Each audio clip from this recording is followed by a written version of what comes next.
Hi guys, welcome back to my channel. If you're new here, hi, my name's Ari. So happy to have you here. Don't forget to subscribe and hit the little bell to get notified every time I post a new video. So today we are going to be talking about a really crazy case. It's just kind of confusing how it all unfolded. To me, it just doesn't make sense how these two people even knew each other, how they came about. But we are going to be talking about Dacara Thompson.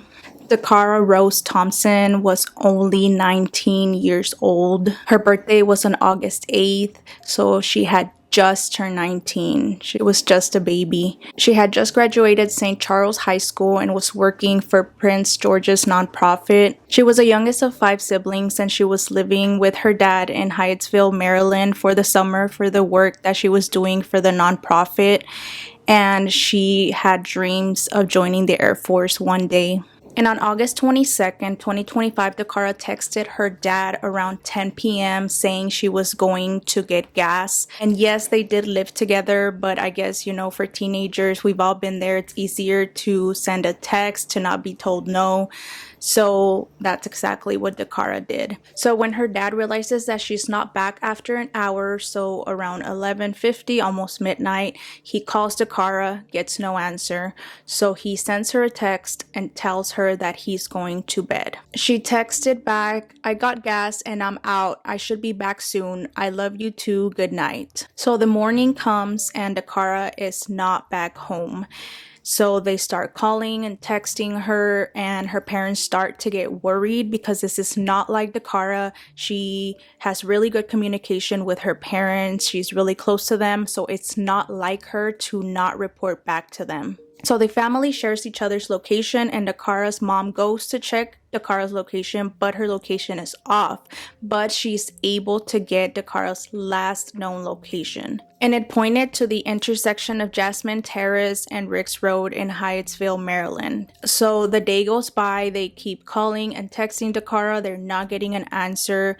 9 p.m. comes by and her dad cannot take it anymore, so he calls 911 to report her missing. And since they did have her previous known location at that intersection, since her dad does live in Hyattsville, Maryland, and is closer to that location, he decides to head there right away. And as soon as he pulls in, he sees Dakara's car there. So her 2013 white Ford Edge was sitting illegally parked in front of a fire hydrant across from a fire station. And this was about 9 miles out from her father's home. And inside her car, they found her purse, and in her purse was her ID, her house keys, credit cards, debit cards, and $60 in cash, but her phone and her key fob were not in the car. So her dad immediately calls the police to let them know that he found her car. And according to her dad, the police advised him to go ahead and take her car back home to avoid it getting towed. They were not treating Dakara's disappearance as a crisis, given she was 19 years old and a legal adult. Purse was in her car. It had $60 cash in it. The only thing she had with her was her phone and her key fob. They called police, who they say never searched the car, but instead told them to take it home. Because they say it's a chance it would be towed if it stayed there. So they did, and kept searching on their own. So after they find Dakara's car at that location, her mom parks there for 2 days, hoping that her daughter comes back for her car, but obviously that did not happen. Sat there for 2 days, for 48 hours, just to see if she or someone else would come back to look for the car, and nobody ever came back. So since the police was not treating Dakara's disappearance as an emergency or a crisis because she was a legal adult, her parents wasted no time and they took action. They went around the neighborhood themselves, knocking on doors and asking if they had seen Dakara. A neighbor came forward with surveillance footage showing someone that fit Dakara's description stepping out of a white SUV, which, remember, Dakara's car is a white SUV. And investigators soon discovered additional surveillance of Dakara leaving her Ford Edge and walking up Jasmine Terrace towards Ricks Road, and entered a parking lot of a Family Dollar around 3 a.m. p.m. on August 23rd. And waiting in that Family Dollar lot was a black GMC Yukon Denali. She had a brief exchange with the driver, and then Dacara climbed into the passenger seat and they drove off. So days passed. It was now August 29th, 2025, and there was still no word of Dacara. So her family checked her bank records and there had been no activity on her bank account. She hadn't withdrawn money, hadn't used her credit cards, debit cards, and there was also no activity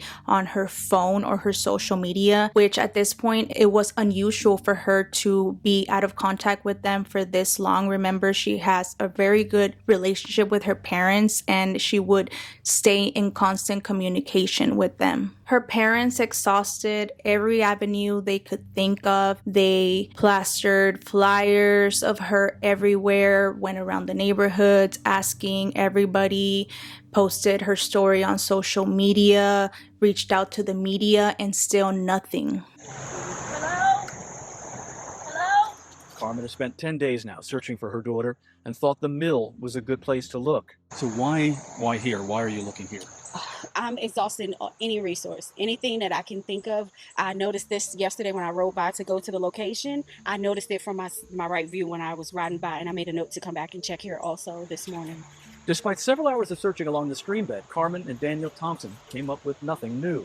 So just see if I can find any clues, any clothes, any indication of someone being here. There was no new leads that had came in, and at this point all they had was that surveillance footage showing Dacara getting out of her car and going into the passenger seat of that GMC Denali. And on Sunday, August 31st, the family and friends came together for a prayer vigil near the spot where her SUV had been found. Her mom took to the media and pleaded for her daughter, asking Dacara to fight to get out of her situation and come back home, thinking she was possibly being held hostage. And a message to my baby girl: we love you. We love you so much. If you see this, do whatever you have to. Do whatever you have to get out of your situation, and you get somewhere and you let somebody know you need help. Whatever you need to do. Mom and dad is here. Your family, your community, everybody is standing behind you, and we are waiting to have you back in our arms. And sadly, on that same day, around 4:50 p.m., Maryland police responded to a report of a disabled vehicle on a bridge over the South River over Route 50. And when troopers looked over the bridge, they made a devastating discovery. There lay the remains of a young woman with no clothing on. Jewelry and tattoos were still visible on the body, so pictures were sent to the detectives investigating Dakara's disappearance, and sadly her family confirmed it was the body of Dacara.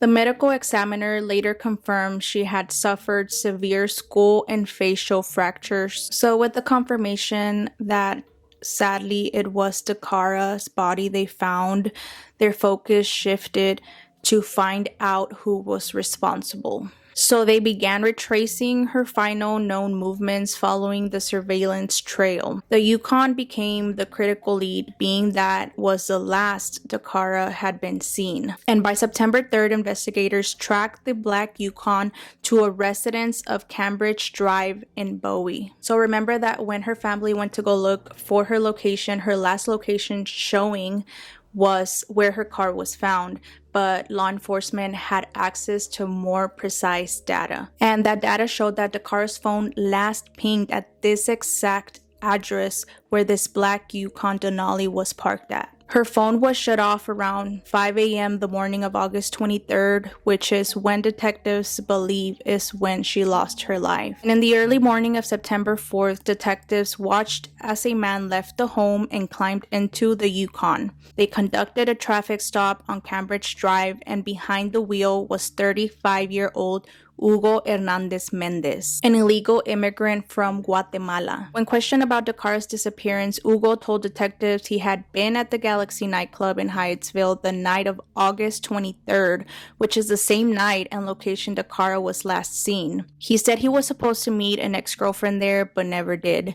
So they pressed him further and he denied involvement, and he immediately asked for a lawyer. And a little after 9 a.m. that same morning that they detained him, detectives executed a search warrant for his residence. Multiple occupants of the home were detained for questioning, and a woman at the home told detectives that they were Hugo's cousins and that Hugo is the only one who drives the black Yukon, even though it was registered to her. She told them that Hugo has a drinking and substance problem. And a second person whose bedroom is right next to Hugo stated that he recalled waking up around 5 a.m. on August 23rd to sounds coming from Hugo's room. It sounded like he was having sex with someone, and it sounded as if that someone was not enjoying it. And when they got up a little bit later that morning, Saturday, they noticed that the Yukon was gone, and it seemed a little odd to them considering that Hugo doesn't typically work on Saturdays, and normally the Yukon is parked outside. When investigators searched Hugo's bedroom, they found blood evidence in several places. On the floor, they found a fake fingernail, French manicure style, which was the style Dacara had when she was found.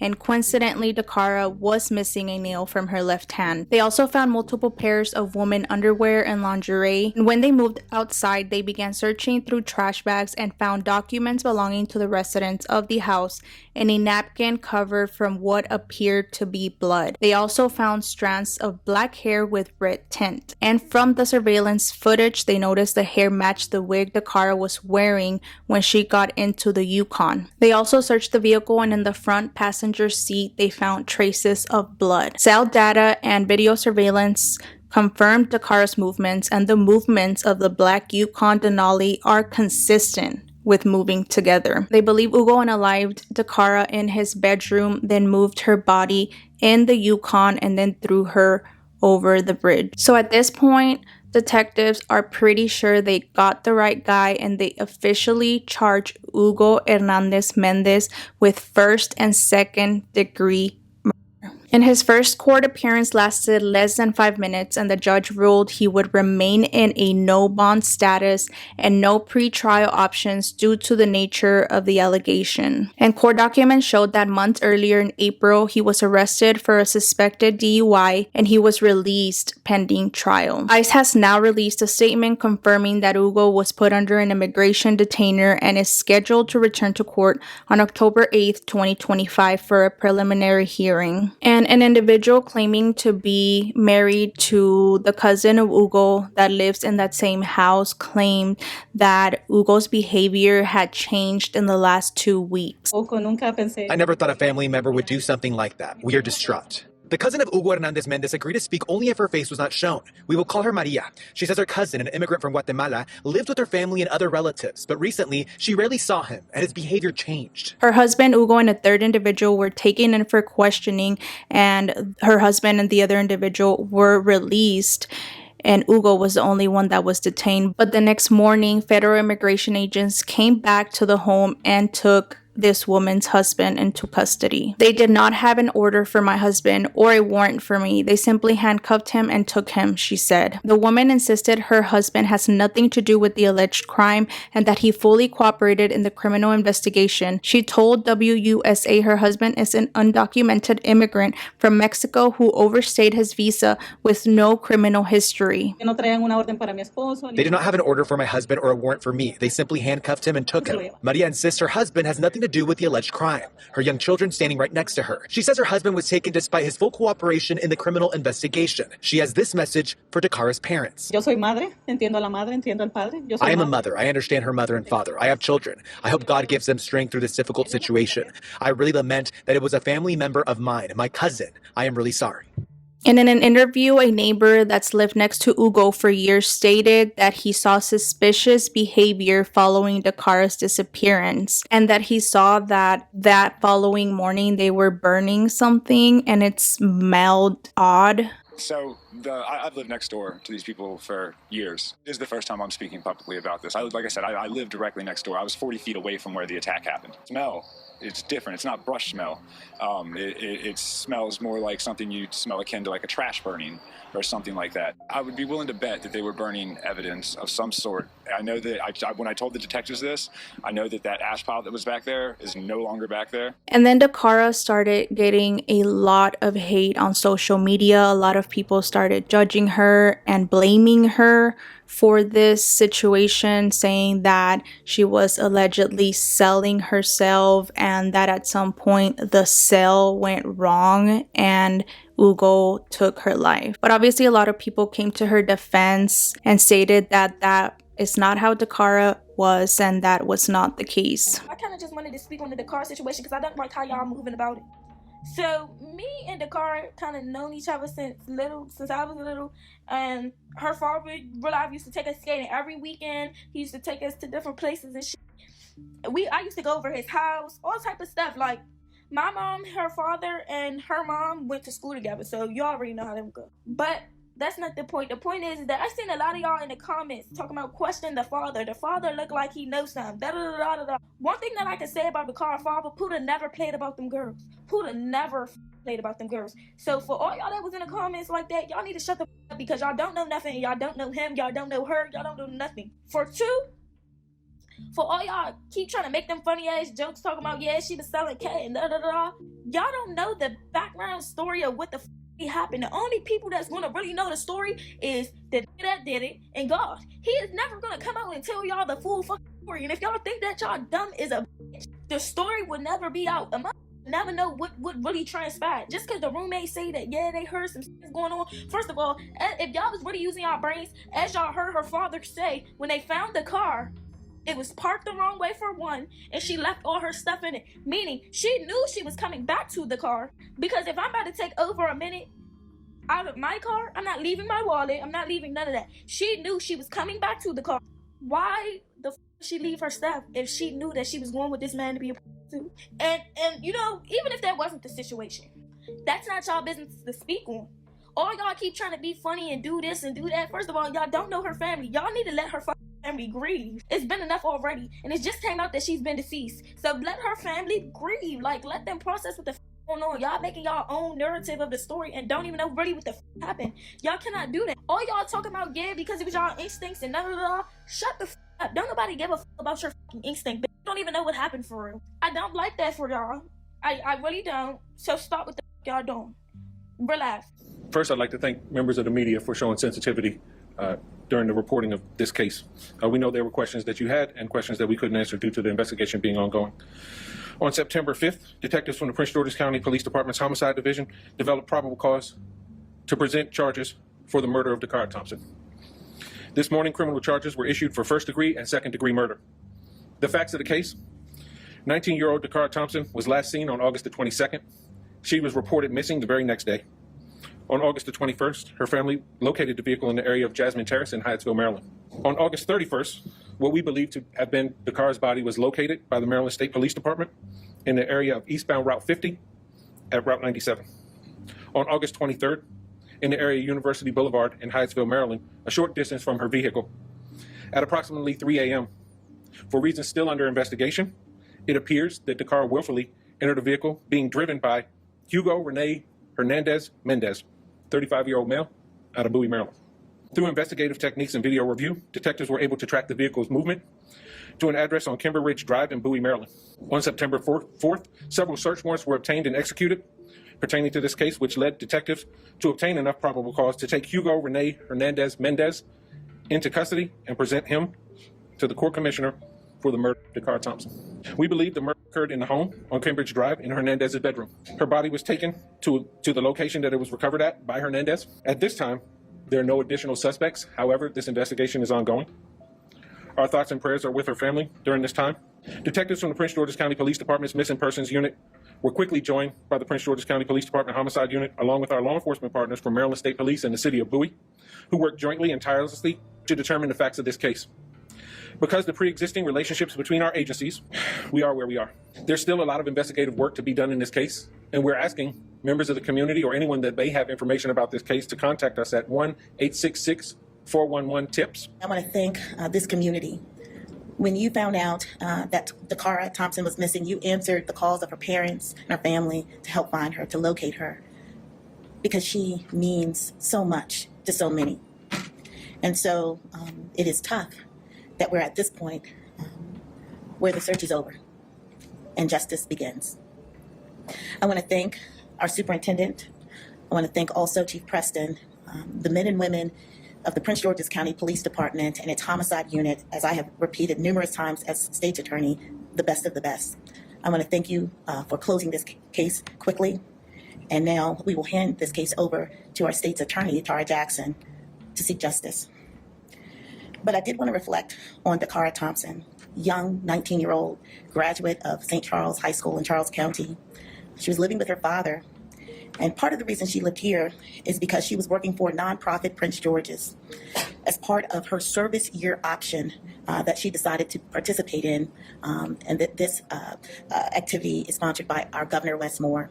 So this is a young woman who dedicated part of her young life to serving others, And I want that to ring home to all of you, that this is a good young woman who wanted to do good for her community. And now her community will stand behind her family as we seek justice for her. On behalf of Governor Wes Moore and the entire Maryland Department of State Police family, I'd like to extend my deepest condolences to the family and friends of Ms. Dacara Thompson, a young life that was taken far too soon. Shortly before 5 p.m. on August 31st, troopers from the Maryland State Police Annapolis Barrack were dispatched to the area of U.S. Route 50 between Maryland Route 424 and Interstate 97 in Anne Arundel County for the report of a disabled vehicle. Upon arrival, troopers observed a female lying unresponsive in a grassy area off the highway. Information obtained indicated that the disabled vehicle was unrelated to the investigation that we have embarked upon. Investigators from the Maryland State Police Criminal Enforcement Division South Region responded to the scene, along with State Police crime scene technicians from our Forensic Services Division. They processed the scene. Shortly after, they contacted the Prince George's County Police. The Maryland State Police and the Prince George's County Police have been conducting a joint investigation into the death of Ms. Dakara Jackson. As additional information becomes available, I am sure the Prince George's County and the Maryland State Police will share that information with you. The circumstances surrounding her death still remain under investigation, so we will continue to answer those questions that we think the community and the family want those answers. Thank you.